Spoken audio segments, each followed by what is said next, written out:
Estamos de vuelta en Punto Económico y ahora vamos a ver un pequeño video sobre el tema de la Teletón. Antes de seguir con la siguiente entrevista con el señor Aldo Ortega, vamos a ir en vivo con la Teletón y simplemente mencionar que hoy empieza la Teletón hasta el día de mañana. La meta son 4 millones de soles. Es importante, digamos, que todos los peruanos podamos apoyar este tema de la Teletón y bueno, vamos a ver algunas cosas pronto en este video en vivo que está a continuación. Muchísimas gracias. ¿Cómo estás, Guillermo? Teletón. Lo escuchamos, Guillermo.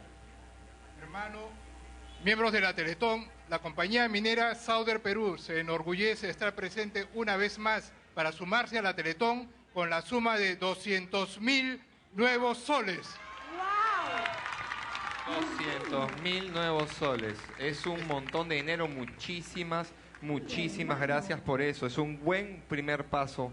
De verdad, sinceras gracias. Estamos seguros que vamos a llegar a la meta de los 4 millones sumándonos todos los peruanos. Estamos seguros. Muchísimas gracias, Guillermo. Hay que convocar así a todas las empresas de nuestro Perú tan exitosas que están creciendo para que se sumen también, ¿no es cierto? Por supuesto, el Perú está creciendo y estamos seguros que todos vamos a colaborar. Por supuesto que sí. Muchísimas gracias por eso. Un aplauso para Saudo en Perú, un aplauso para Guillermo, que ha venido, Guillermo Villalón, a traernos esta primera gran donación. Muchos éxitos augura la Teletón. Ahora sí, venga, se va para allá, Guillermo. No, quédate conmigo. Importante tema, colaborar con la Teletón. Ahora venimos con nuestro siguiente invitado, el señor Aldo Ortega. Él es superintendente de fiscalización laboral de la nueva SUNAFIL y vamos a hablar con él sobre qué cosa es la SUNAFIL, qué es lo que va a suceder con la fiscalización en temas laborales. Buenas noches y bienvenido, Aldo, a Punto Económico. Muchas gracias y agradeciendo la oportunidad de decir cuál es el nuevo concepto de la fiscalización laboral, ¿no? Así es. A ver, el tema acá es que ha habido mucha expectativa con respecto al tema de la SUNAFIL y en parte se dio esta expectativa porque, digamos, aumentaron, por ejemplo, las multas por temas laborales de una manera radical. 10 veces más. Estábamos hablando de las multas de 20 UITs se fueron a 200, de 10 a 100 UITs y obviamente, digamos, en el mundo, sobre todo en el mundo empresarial, estaban preocupados y los empresarios decían, ¿y qué cosa ahora va a hacer la SUNAFIL? ¿Qué es lo que va a pasar? ¿Qué es lo que va a pasar con la SUNAFIL ahora? ¿Cuál va a ser su misión? De acuerdo, mi misión es, el número uno es dejar de demonizar la fiscalización laboral, ¿no? Cuando uno piensa en fiscalización laboral, uno piensa en inspección laboral, pero no es exclusivo. La inspección laboral es uno de los mecanismos de la fiscalización laboral. Entonces, lo que se busca hacer con esta nueva SUNAFIL es ampliar el concepto de fiscalización. Por ejemplo, dentro de la SUNAFIL se ha previsto tener una intendencia de inteligencia inspectiva. ¿Qué significa eso? Que es, a pesar del nombre, el nombre es bastante interesante y refleja muy bien lo que quiere hacer. El objetivo de esta Intendencia Nacional es recolectar información de diversas bases de datos que existen, a las que se tiene acceso, como por ejemplo la planilla electrónica, eSalud, SUNARP, RENIEC, SAT, SUNAT, ENAOS, en fin, y recolectar esta información y analizarla de manera técnica para poder diseñar estrategias que mejoren el cumplimiento de la normatividad sociolaboral y de seguridad de salud y de seguridad en el trabajo. Hay un tema acá, digamos, la gente puede ver la SUNAFIL de dos maneras. O es con garrote o es con zanahoria. O sea, va a haber incentivo para que la gente pueda cumplir con los trabajadores de una manera adecuada, digamos, y van a tener a una superintendencia, digamos, ayudar, así como la SBS con los bancos, por ejemplo, ¿no? Es decir, es a la vez rectora, pero trata de ayudar en el tema de qué operaciones nuevas se pueden hacer. O va a ser la SUNAFIL del garrote de, oye, si tú estás incumpliendo sin contemplaciones, va tu multa. ¿Cómo quisieras que vean a la SUNAFIL los empresarios? De acuerdo. Yo veo a SUNAFIL como una combinación de las dos. Yo no creo que tiene que ser puro garrote contra los empresarios, ni los microempresarios, ni los medianos empresarios, contra nadie. La idea es acompañar y buscar que estas empresas cumplan con las normas. Entonces, lo que tiene que haber son estrategias para que empiecen a cumplir. Una, por ejemplo, que me parece que es una de las más importantes, es mejorar el acceso a la información o lo que se conoce como la orientación laboral. ¿Qué podemos hacer? En este momento, la orientación laboral o la prevención, que es lo que se le conoce, está muy dejada de lado. Una estrategia, por ejemplo, puede ser, aprovechando que SUNAFIL va a tener ámbito nacional, es tener centros de orientación laboral en las regiones donde se encuentre SUNAFIL. Por ejemplo, te explico, suponiendo, yo quiero abrir una peluquería. De acuerdo. Si quiero abrir una peluquería, entonces, así como puedo ir a un centro de servicios del contribuyente para decir cuál es mi carga impositiva, qué es lo que yo tengo que cumplir, ¿por qué no podría ir yo a un centro de orientación laboral que me explique toda la norma laboral que yo tengo que cumplir? Es decir, yo le voy a decir... Voy a tirar 3 empleados. Exactamente. ¿Qué es lo que me corresponde pagar? Exactamente. En qué régimen tienen que estar. Y en la parte de seguridad y salud en el trabajo, igual. ¿No? Entonces, el orientador, que tiene que ser un inspector, le va a decir, en norma de seguridad, tienes que tener el extintor de este tipo, ¿no? Porque si son cosas eléctricas, tiene que ser, obviamente, que no tiene que ser de agua, por ejemplo. O tienes que tener esta carga eléctrica, tienes que soportarla. En fin, determinadas normas técnicas que tiene que cumplir para el caso específico de esta persona, ¿no? Entonces, yo creo que cada persona, y me refiero a cada unidad empresarial, puede ir a estos centros de orientación laboral. De la misma manera, los trabajadores. Ellos deberían poder ir y tener el acceso y decir, esta es mi situación, esta empresa, quiero saber, digamos, cuáles son mis derechos. ¿Qué es lo que tengo, qué es lo que me van a descontar, qué es lo que me van a descontar? Sé que la empresa es, digamos, empresa grande y no tienen, digamos, o es REMIPE, están dentro de REMIPE. Eso es una labor que en teoría le debería corresponder y ha debido corresponderle siempre al Ministerio de Trabajo, entiendo. E inclusive el Ministerio de Trabajo tiene una parte de orientación. Así es. Pero no ha sido, entiendo, tampoco tan potente, por eso es que hay gente que tiene muchísimas dudas y uno de los abogados, de los tipos de abogados ahora más, digamos, requeridos son los abogados especializados en temas laborales. No necesitarías un abogado especializado en tema laboral si es que todo estuviera claro, obviamente, ¿no? Entonces, entiendo que... ¿Por qué en todo caso la SUNAFIL está tomando este rol orientador y acaso no le correspondería al Ministerio de Trabajo como tal? Lo que pasa es que la fiscalización laboral tiene dos grandes pilares. Una es la inspección laboral y la otra es la de orientación y prevención. Entonces, SUNAFIL está tomando ambas y en dos campos muy, muy claros. La normatividad sociolaboral y la normatividad de salud y seguridad en el trabajo. Entonces, SUNAFIL lo que busca es ser un ente eminentemente técnico que pueda acompañar a trabajadores y empresarios. De acuerdo. Ok, entonces esa es la parte, digamos, de orientación, que entiendo que ustedes van a absorber ciertas funciones del Ministerio de Trabajo de la parte de orientación para que no se replique la función. Exactamente. Entiendo. De acuerdo. Y esto lo van a hacer a nivel nacional. Así es. Esa es la función orientadora y creo que es una de las principales funciones porque lamentablemente gran parte de los incumplimientos se debe a falta de información también, fuera del hecho de que haya informalidad. El otro tema tiene que ver ya con la fiscalización en sí. ¿Qué es lo que va a pasar en ese campo? Si hablamos de las inspecciones laborales, sí. De acuerdo. Ahí lo que vamos a hacer es una labor muy intensa con los inspectores. Los inspectores de todas maneras son nuestro activo nuestro activo más importante de la superintendencia. Pero lo que nosotros queremos es que sean especializados. Por ejemplo, si vemos a nivel internacional, lo que tenemos es, y que está promovido, por ejemplo, por la OPS, por la OIT, por la cooperación canadiense, todos ellos lo que promueven es que haya inspectores especializados. Porque no es lo mismo ir a inspeccionar un centro de construcción civil que una minera, por ejemplo, ¿no? No es lo mismo inspeccionar un restaurante que inspeccionar una fábrica de ladrillos. Entonces, en este momento hay muchos generalistas y de todas maneras se necesitan por un tema de demanda. Es decir, si yo tengo solamente 396 inspectores a nivel nacional para 500.000 de empresas formales, no me da el abasto. Entonces, de todas maneras voy a necesitar un grupo de generalistas. Pero ¿por qué no tener grupos también especializados por sectores? Y no solo por sectores, también los puedo dividir por tamaño de empresas.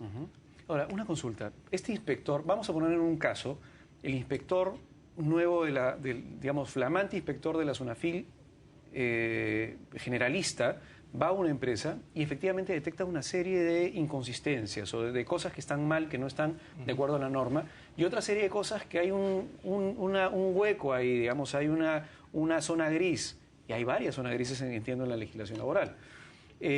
¿Cuál va a ser el rol que va a tener? ¿Va a decir, ok, se impone la multa, o va a decir, ok, te voy a dar X cantidad de plazo para que te adecues y te oriento para explicarte cómo te vas a tener que adecuar, de forma que si tú quieres realmente adecuarte, no va a haber ningún problema, porque lo que estamos haciendo es resolviendo un problema?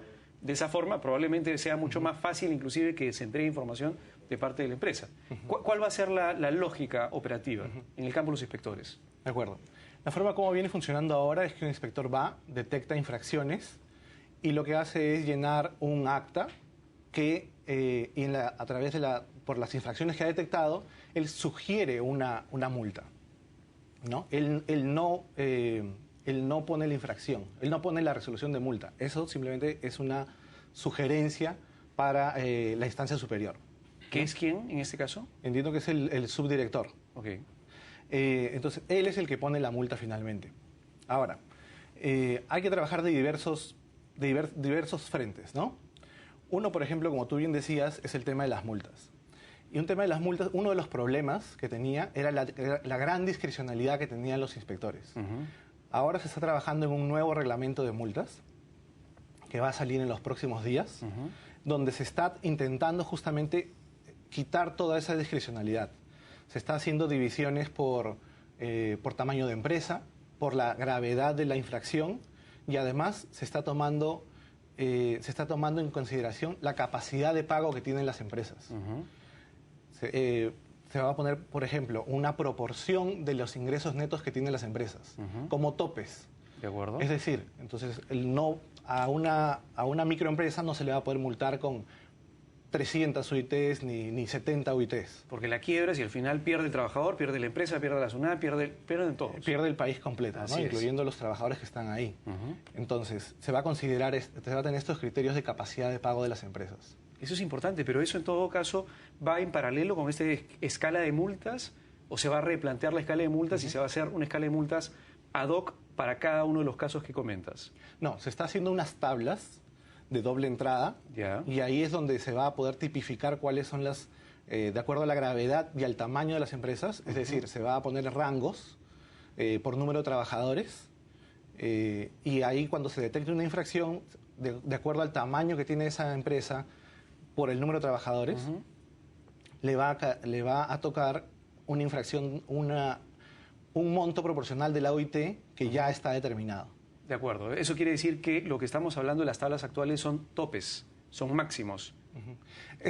Se está elaborando un nuevo reglamento. De acuerdo. Es decir, estos topes de los que tú me mencionas son los que están vigentes. Ah, ok. Y lo que yo estoy hablando es de lo que ya va a salir en los próximos días, ¿no? Perfecto. Entonces, digamos, lo que habría que señalar es todo lo que ha existido hacia atrás se va a reformular probablemente, porque ahora va a haber inteligencia, probablemente va a entenderse mejor de qué tipo de empresas se está hablando, cuál es el sector, la cantidad de trabajadores, etcétera, para poder formular algo ad hoc para cada una de las empresas, y eso aún no es de conocimiento público, sino lo va a hacer pronto. ¿Cuándo sale este reglamento con todo este esquema, este nuevo esquema? Bueno, el ente rector, es decir, el ente que va a determinar, que va a publicar este reglamento, es el Ministerio de Trabajo, ¿no? Entonces, al Ministerio de Trabajo le corresponde esa pregunta. Lo que sí yo puedo decir de parte de SUNAFIL es que nosotros estamos dando recomendaciones para poder operativizar de la mejor manera, de una manera técnica, este reglamento. Porque si no sale el reglamento, ustedes no pueden operar, porque si no, ¿sobre qué operan? ¿O van a operar sobre la legislación antigua? Nosotros operamos sobre la legislación antigua, es decir, nosotros somos, si queremos hacer un símil, es como la SUNAT, que opera las políticas económicas que hace el Ministerio de Economía. Así es. La gran diferencia que nosotros tenemos con la SUNAT es que nosotros no somos un ente recaudador. Nuestra finalidad no es recaudadora, nuestra finalidad es lograr el cumplimiento de las normas laborales. Y para lograr el cumplimiento, ¿cuál es el poder fiscalizador que van a tener? ¿Van a poder, por ejemplo, hacer una cobranza coactiva de una multa vía embargo de cuenta bancaria? ¿Qué es exactamente, digamos, hasta dónde llega el enforcement que tienen? Como es en la legislación vigente, tenemos la capacidad de realizar cobranzas coactivas. ¿no? En eso se parecen a la SUNAT, en todo caso. Sí, o como el SAT, O o como alguna otra municipalidad también, ¿no? De acuerdo. Y esto llega, digamos, cualquier cobranza coactiva. Ustedes tienen todo el informe posible para que se pueda hacer la cobranza. Tenemos la facultad para hacerlo. De acuerdo. Obviamente no es lo que nosotros buscamos, porque nuestra intención no es multar. Nuestra intención es lograr el cumplimiento. Y si para eso, por ejemplo, tú mencionabas hace un momento unos planes que les permitan a las empresas adecuarse a las normas. Yo estoy totalmente de acuerdo con eso, ¿no? Porque al final todo el mundo pierde, si es que es, digamos, de un momento a otro, porque sabemos que la economía peruana es bastante informal, pero si queremos realmente arreglarla y hacemos esto, digamos, de un momento a otro, va a haber un cortocircuito. Por algún lado... Totalmente de acuerdo. Solamente hay que tener en cuenta un tema, ¿no? Sí. Es que si promovemos este tema que llega el inspector, ¿no? El inspector fiscaliza, inspecciona y encuentra infracciones y a partir de ahí hace un plan, lo que estamos generando son incentivos perversos para que las empresas esperen a la fiscalización. De acuerdo. Entonces, eso no es... hay que mirar ese tema con pinzas. Claro, tienes que hacerlo un híbrido. Por ejemplo, lo que se me ocurre en este momento es hacer estos planes para aquellas empresas que se autodeclaran, ¿no? Sin que medie un proceso de inspección. Ellos acuden a la SUNAFIL y le dicen, mira, yo en este momento tengo estas faltas y aquí está mi plan. O ayúdame a hacer mi plan a través del cual yo puedo implementar todas las faltas que tengo. ¿No? Eso sería súper bueno. Porque lo que están haciendo es incentivando a todas las empresas a que te toquen la puerta, a que sean transparentes y a que abran la información en lugar de que esté un inspector tratando de ver qué libro debajo tienes para poder encontrar esa información. Y por otro lado, lo que sí debería quedar claro, y es una sugerencia simplemente, es que realmente existe un poder orientador. Voy a poner un ejemplo. El sistema de pensiones sociales. Existe legalmente el sistema de pensiones sociales, legalmente. En la práctica no existe. Entonces, claro, si alguien quiere adecuarse al sistema de pensiones sociales, no va a tener la culpa porque no existe el sistema de pensiones sociales. Y así una serie de temas adicionales que vienen justamente, que se necesita ese rol, ese poder, esa potencia orientadora, que probablemente ha sido muy vaga anteriormente. Y entiendo que la SUNAFIL va a comenzar a tener potencia en eso, ¿no? Sí, la intención es que SUNAFIL sea... tanto como un ente inspector, porque en eso sí vamos a ser firmes en lograr el cumplimiento de las normas, ¿no? Si hay que multar, se va a tener que multar, pero no es la intención de la SUNAFIL. Así es. La intención sí es lograr este acceso a la información, pero no solamente a trabajadores, ¿no? Normalmente se considera que la inspección es la protección del trabajador, lo cual es cierto, pero no por eso vamos a descuidar la intención que tienen, la intención válida que tienen las empresas de productividad y competitividad. La intención no es atacarlas a ellas y afectarlas en ese sentido. Todo lo contrario, ¿no? Entonces, podemos trabajar también de la mano con los empresarios, viendo cuáles son sus inquietudes y viendo cuáles son las recomendaciones que ellos mismos pueden tener para tratar de adecuarse o para informarles antes de que incidan en un incumplimiento, ¿no? Así es, ¿no? Me parece genial y el punto al final es tratar de alinear los incentivos de forma tal que los grandes beneficiarios sean los trabajadores. En la medida en que eso se pueda lograr, y hay varias formas inteligentes para hacerlo, creo que al final todo el mundo va a salir ganando, los trabajadores, las empresas y probablemente también la recaudación a la hora de que los impuestos a la renta de los trabajadores comiencen a pasar a las arcas fiscales también, ¿no? De acuerdo. Y, por ejemplo, si hablamos de SUNAFIL, SUNAFIL tiene una capacidad de inspección o de multa o de acción sobre empresas formales. Entonces uno podría pensar... Entonces, SUNAFIL, ¿cómo va a ayudar a la informalidad? El tema de la informalidad es mucho más complejo, ¿no? Y en ese sentido, tenemos que trabajar con la SUNAT, con el Ministerio de Economía, con el Ministerio de Producción, y hacer unas estrategias conjuntas para incentivar la formalización. Así es. Si bien no podemos nosotros inspeccionar a un informal, porque si es informal no existe en términos legales y no hay a quien multar, sí podemos generar incentivos para que esas empresas informales entren a la formalidad y tengan determinados incentivos, ¿no? Sí, exactamente. Creo que por ahí va la solución al problema que antes, digamos, ¿cuántos años venimos con este problema encima? Sí. Y por ahí va la solución. Nunca creo que se ha hecho de una forma, o esperemos que sea de una forma correcta. Muchas gracias. Ha sido el señor Aldo Ortega, él es superintendente de fiscalización laboral, la nueva SUNAFIL. Muchas gracias nuevamente por venir a Punto Económico. Muchas gracias, muchas gracias. Y volvemos con más en la tercera parte del programa para hablar ahora sobre el tema de los delitos informáticos. Volvemos.